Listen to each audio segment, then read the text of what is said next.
Bonjour et bienvenue à bord pour cette spéciale livre de bord fête de fin d'année. Nous sommes à la librairie Filigrane, la plus grande librairie d'Europe, pour vous présenter, eh bien oui, une spéciale avec deux invités qui le sont tout autant puisqu'il s'agit de Pierre Kroll, bien connu des Belges, et de Patrick Bruel, bien connu de tout le monde.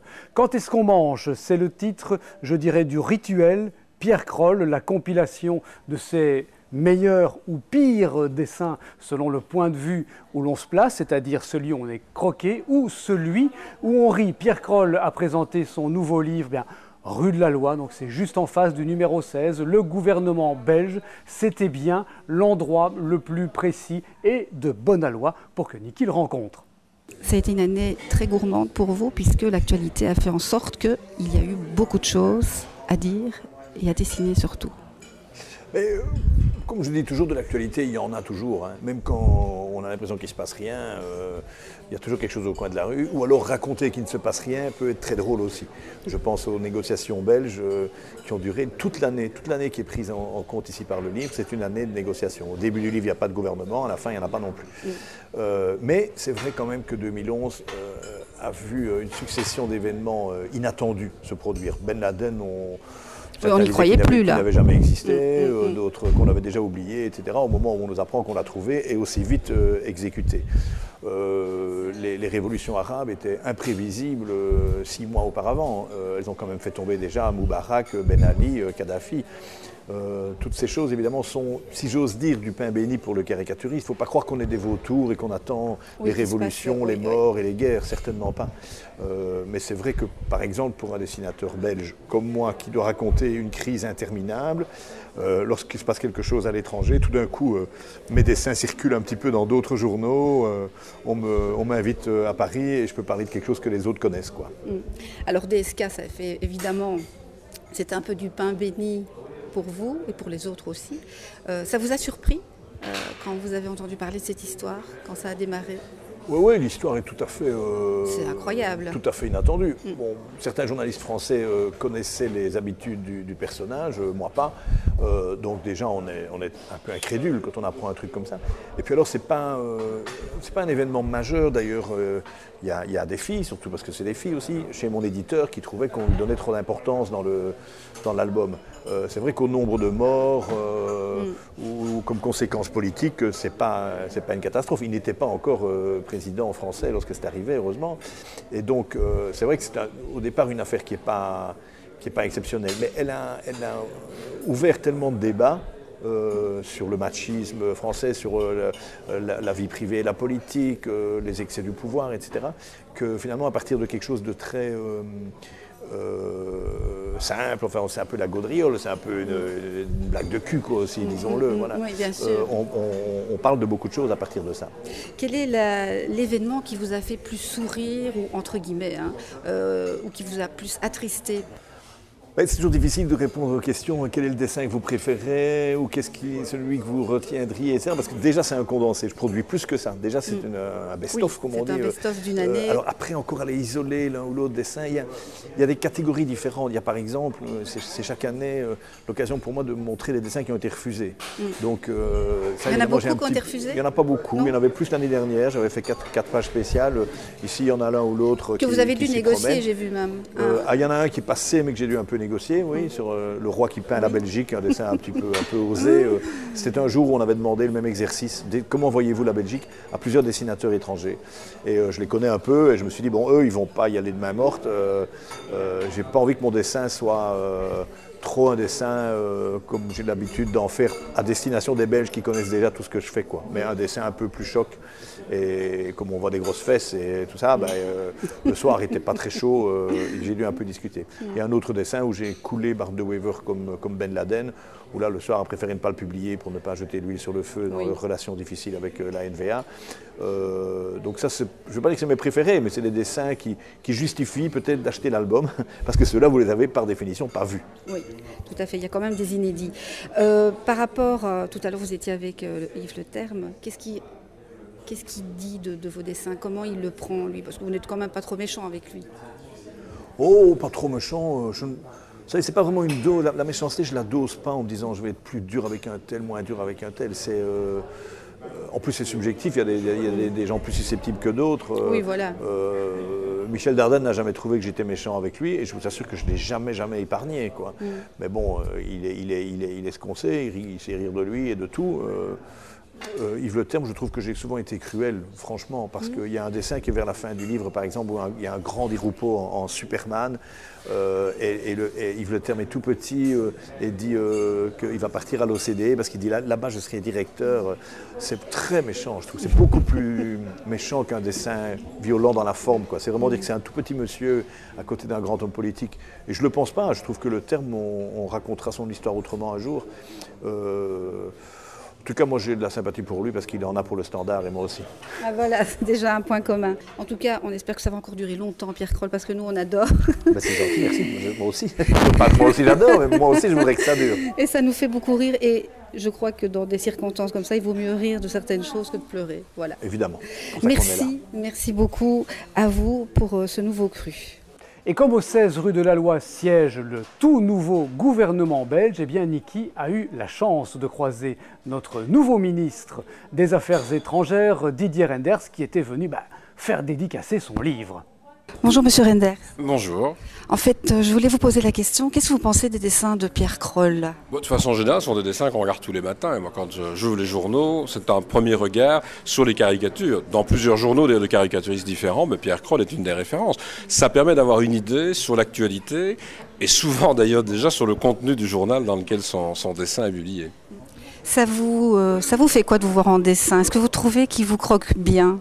Je crois que je ne suis pas un des plus faciles à croquer, mais ça, il faut interroger les dessinateurs eux-mêmes, mais c'est en général ce qu'ils me disent.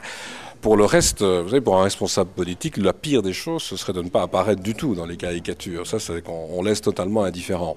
Donc que ce soit parfois souriant, sympathique, parfois plus dur, parfois même agressif, ça fait quand même plaisir de constater que ce que l'on fait réagir, dans un sens ou dans l'autre. Et les caricaturistes sont quand même là aussi pour tourner très souvent en dérision, donc il faut le supporter, ça fait partie de la vie publique. Peut-être un mot sur DSK, sur cette affaire qui nous a un peu ébranlés tous ici en Belgique. Est-ce que ce genre de choses pourrait arriver à un politique belge ? Allez savoir, ça c'est tout à fait possible que ça puisse arriver à un politique belge ou dans d'autres pays. Non, ce qui est extraordinaire ici, c'est le côté surréaliste. Donc ça c'est peut-être ce qui fait qu'on se dit pourquoi pas en Belgique. Parce qu'imaginez quelqu'un dans des fonctions comme celle-là, qui allait peut-être dans les jours suivants présenter sa candidature à la présidence de la République, et puis l'affaire qui se déclenche et tous les éléments que l'on lit aujourd'hui ou que l'on suit aujourd'hui, c'est assez surréaliste. Moi je suivais assez la formule que Philippe Solers avait évoquée au moment du début de l'affaire. Imaginez que ce soit intervenu entre les deux tours lors de l'élection. On imagine les Français confrontés à un choix avec un candidat dans cette situation-là. Donc on est vraiment dans une situation tout à fait surréaliste. Et de ce point de vue-là, ça pourrait être une situation belge. Et vous pensez que l'avenir nous réserve quand même de belles choses pour 2012 ? Je l'espère d'ailleurs. Le bouquin de Pierre Kroll est présenté un jour de soleil, donc c'est déjà plutôt une bonne idée, ou en tout cas de bon augure. Après Kroll, voici les livres pour les enfants, comme d'habitude. Alors, le Noël du chat assassin. Bien sûr, ici, il y a bien une fête que les chats ne peuvent pas faire, c'est la fête de Noël. Et pourquoi ? Parce que, réfléchissez un petit peu, ils ne peuvent pas grimper à l'arbre de Noël, il est interdit de chipoter aux décorations, il n'est pas du tout autorisé à aller se balader dans la cuisine parce qu'il va y avoir les invités.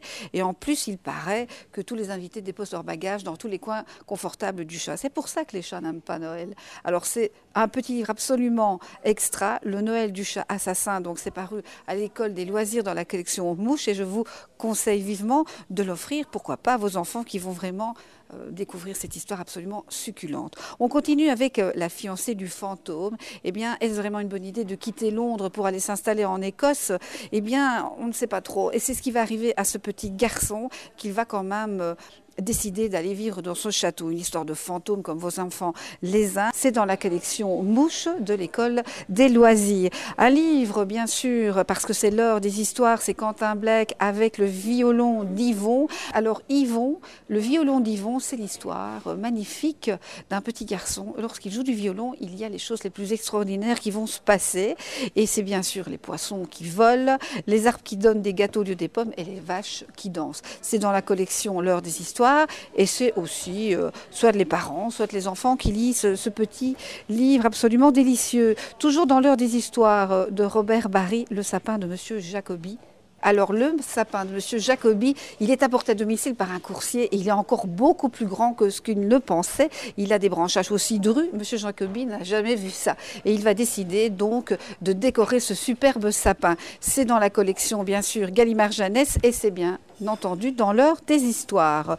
On continue avec Noël, ce n'est pas sorcier, et c'est bien sûr La petite sorcière que vous connaissez toutes. C'est publié chez Mijat, c'est dans les petits livres à lire tout seul aussi ou à se faire lire. C'est comme vous avez envie. Et alors le plus beau, c'est pour la fin, c'est le facteur du Père Noël. Et oui, le Père Noël reçoit aussi du courrier, il en reçoit beaucoup, mais lui en envoie beaucoup également. C'est dans la collection chez Gallimard Jeunesse, et ce sont des enveloppes surprises, donc il y a chaque fois. Les contes sont répertoriés. Il y a le petit ours qui envoie une jolie carte postale au Père Noël. Et on a ici, par exemple, le petit chaperon rouge, donc au théâtre, Sentier de l'école buissonnière, la souris verte, c'est la souris verte qui écrit. Et alors, c'est vraiment délicieux parce que nous avons les petites enveloppes qui sont... Voilà, il suffit de les retirer, si j'y arrive, mais bien sûr. Et vous avez la petite carte postale. C'est absolument magnifique. Je vous conseille ce petit livre. En plus, ce qu'il y a de bien, c'est qu'avec cette carte postale, c'est en même temps un jeu. Donc vous avez ici la façon de jouer, c'est comme un jeu de loi, mais ça se passe bien sûr dans un bois. Et c'est à vous de savoir si le loup y est ou pas.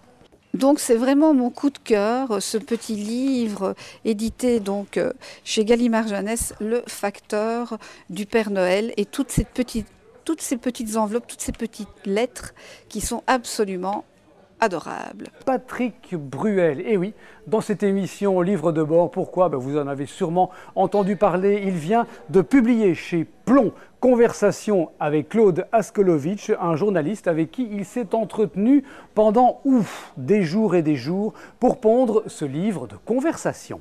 Alors vous parlez de beaucoup de choses dans ce livre, hein, donc des choses essentielles, donc de votre carrière, de la chanson, du cinéma, un peu de famille, bien sûr, même beaucoup. Ça, c'est essentiel. C'est la famille qui est essentielle. Oui. Le reste n'est pas essentiel. Des choses beaucoup plus intimes, on va dire. Est-ce qu'il y a eu des moments où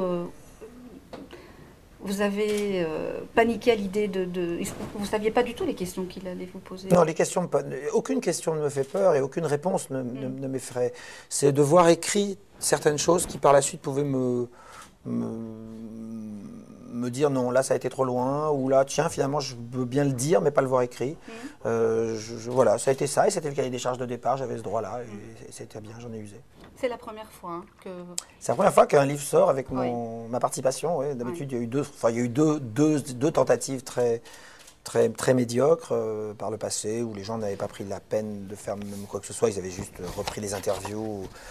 Voilà, c'était pas comme ça. Là, il y a un vrai travail de profondeur. Il y a une recherche, il y a un désir d'originalité, à la fois de se raconter, de faire une sorte de biographie, mais sous une forme différente, avec une mise en abîme plus complexe, je trouve, et à la fois c'est très drôle, c'est très sympa, le dialogue est rapide, on se marre bien, et on aborde des sujets, en effet, comme vous dites, qui sont importants, voire essentiels.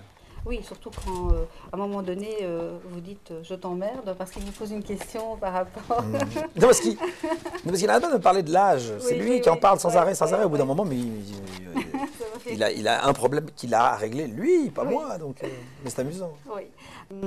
Il vous pose la question, tu as eu des modèles à défaut des maîtres. Alors, qu'est-ce qui vous a donné l'envie de devenir comédien? Là, vous l'expliquez dans le livre. Je ne sais pas ce que je dis dans le livre, je ne me souviens plus, mais c'est d'avoir vu d'autres acteurs et d'avoir eu une envie d'identification. Alors en effet, comme je dis, ça va de Charles Bronson dans Les fois dans l'Ouest à Yves Montand dans César et Rosalie. Voilà, une envie d'être ce type-là à ce moment-là, d'être un autre. Vous dites que vous étiez amoureux, enfin c'est presque ça, de Romy Schneider, ou bien que c'est peut-être aussi grâce à ça? C'est-à-dire que elle incarnait un idéal féminin à travers, en tout cas, je ne la connaissais pas, je ne l'ai jamais croisée, mais à travers tous les films dans lesquels je l'ai vue, que ce soit La Piscine, que ce soit Max et les Ferrailleurs, que ce soit Les Choses de la Vie ou César et Rosalie, entre autres, hein, bien sûr. elle incarnait quelque chose, mais à travers elle, c'était aussi le discours de ces metteurs en scène, essentiellement de Claude Sautet, qu'on retrouvait. Voilà, un metteur en scène avec qui j'aurais adoré travailler. Et on s'est rencontrés trop tard. Voilà, c'était Patrick Bruel, conversation avec Claude Askolovitch, paru chez Plon, une interview signée Niki. Livre de bord, c'est terminé pour cette semaine. On vous retrouve dans 7 jours, même lieu, même heure. On en profite pour remercier la librairie Filigrane de nous avoir accueillis pour cette émission de fin d'année. Je vous quitte en vous recommandant une réédition. Et quand je dis une réédition, elle est solide puisque ce livre est paru pour la première fois en 1719. Vous le connaissez, ce roman, puisqu'il s'agit du Robinson Crusoe de Daniel Defoe, grand classique parmi les classiques maintes fois porté à l'écran au cinéma dans une toute nouvelle traduction. On vous salue donc et on vous souhaite une très belle fin d'année et un beau passage en 2012. À la semaine prochaine.